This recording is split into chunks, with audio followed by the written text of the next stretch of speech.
అందరూ నమస్తే. ఇప్పుడు శాకాహారులకి మాంసాహారులకి మధ్య ఎప్పుడు కూడా వారు జరుగుతూ ఉంటుంది. మీరు ప్రాణాలు తీసేస్తున్నారు, అన్నిటిని చంపేసి తినేస్తున్నారు అని శాకాహారులు అంటూ ఉంటారు.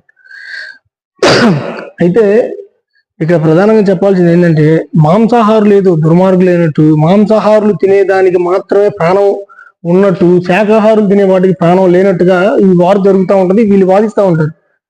నిజానికి ఒక మేకనో కోడినో కోస్తే, లేదంటే ఒక ఎద్దునో దున్నపోతునో ఏనుగునో కోస్తే ఊరు మొత్తం తినేస్తారు. ఈ 400 మంది ఉంటే మొత్తానికి సరిపోద్ది. ఏది ఒక్క ప్రాణం. మరి శాకాహారులు ఎన్ని ప్రాణాలు తీయాలా? వాళ్ళు తినే గోంగూర మొక్కలు, తోటకూర మొక్కలు తీయండి, ఎన్ని ప్రాణాలు తీస్తే ఒక మనిషికి వచ్చింది అంటే, సగటున ఒక 100 మొక్కల ప్రాణాలు తీసిస్తే ఒక్కడు తింటాడు అంటే 100 ప్రాణాలు తింటున్నాడు ఒకడు, అంతేగా? మరి మీరు తినే రైస్ అయినా ఎక్కడి నుంచి మొక్కకి ప్రాణం ఉండిద్ది కదా.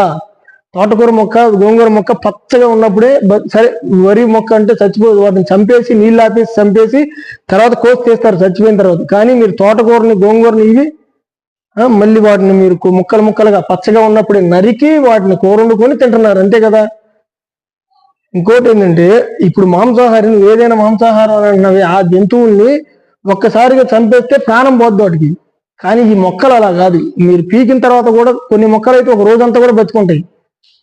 4-5 గంటల తర్వాత వేరే చోట నాటి చూడండి, మళ్ళీ ఖచ్చితంగా మళ్ళీ పెరుగుతాయి, ప్రాణం ఉంటుంది వాటిలో. చాలాసేపు విలవిల్లాడుతూ ఉంటాయి వాటి వేర్లు మీరు భూమి నుంచి పీకినప్పుడు.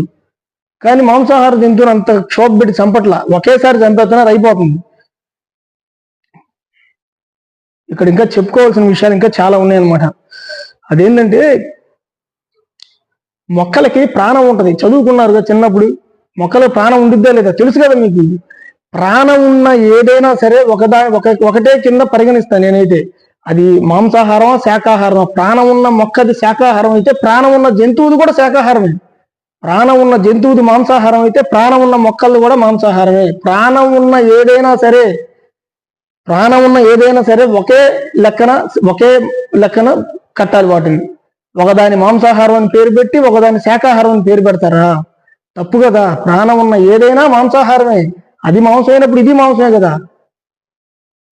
ఒకసారి చెట్టును చెక్కి చూడండి, దాని నుంచి నీళ్లు వస్తాయి. కన్నీళ్ళు అనుకోవాలా? ఈ చెట్టు కన్నీళ్ళు అనుకోవాలా? ఆ నీళ్లు కొద్దిసేపు కారిన తర్వాత జగటగా బంకగా అయిపోతాయి. మీరు తుమ్మ చెట్లకి ఎప్పుడైనా ఘాటు పెట్టి చూసారో లేదు? వేప చెట్టుకి, తుమ్మ చెట్టుకి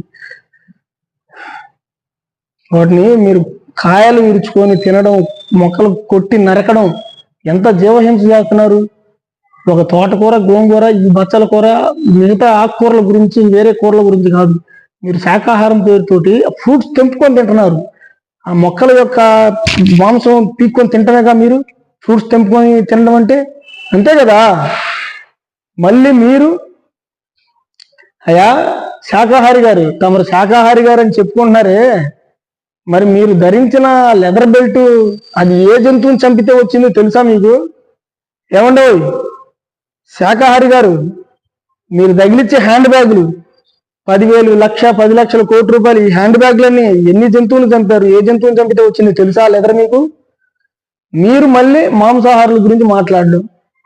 ఇన్ని జంతువుల్ని, మీరు ధరించే బంగారు నగలు భూమి లోపల ఉంటాయి. భూమి లోపలికి వెళ్ళే క్రమంలో ఎన్ని జంతువులు, భూమి లోపల ఉండే ఎన్ని జంతువులు, వానపాములు కానీ, పురుగులు కానీ, చెద పురుగులు కానీ, వేరే రకరకాల జంతువులు భూమి లోపల కూడా నివసించే ఉన్నాయి. వాటన్నిటిని చంపుకొని లోపలికి వెళ్ళి, వాటన్నిటిని చంపుకుంటా లోపలికి వెళ్ళి అవి తీసుకొచ్చి ముడి పదార్థం దాన్ని బంగారంగా చెప్పి మీరు ధరించుకుంటున్నారు, అంతేనా? మళ్ళీ మీరు మాంసాహారుల గురించి మాట్లాడతారా? తప్ప కాదా? వీడు ఒక ఏనుగును కొస్తే 10 ఊర్లు తింటాయి. ఒక్క ప్రాణం 10 ఊర్ల మంది జనం తింటుంటే, మీరు శాకాహారులని పేరు చెప్పుకొని ఒక్కొక్క మనిషి 100 తోటకూర మొక్కలు, ఒక్కొక్క మనిషి 100 గోంగూర మొక్కలు చంపేసి ఒక్కడి కోసం 100 ప్రాణాలు తింటున్నారే. మీది ఒక న్యాయం? మీది ఒక పద్ధతి? మీరు వాళ్ళని తిడతారా మాంసాహారులని? తప్ప కాదా? ఈ సృష్టిలో ప్రాణం ఉన్న ఏదైనా మాంసాహారమే. శాకాహారం అని వీటికి ప్రాణం ఉన్న వాటికి పేరు పెడితే, ఆ ప్రాణం ఉన్న జంతువులకు కూడా శాకాహారం అని పేరు పెట్టాలి. దయచేసి మాంసాహారుల గురించి వేరే రకంగా వాళ్ళు ఏదో రాక్షసులైనట్టు రక్తం పిండి తాగేటట్టుగా మాట్లాడొద్దు. పూర్వం, ఇప్పుడంటే నాగరిక ప్రదేశం, ఇప్పటికీ కొన్ని అండమాన్ నికోబార్ దీవులు లాంటి చోట్ల మనుషులు కూడా చంపి తినే జాతులు కొన్ని ఉన్నాయి.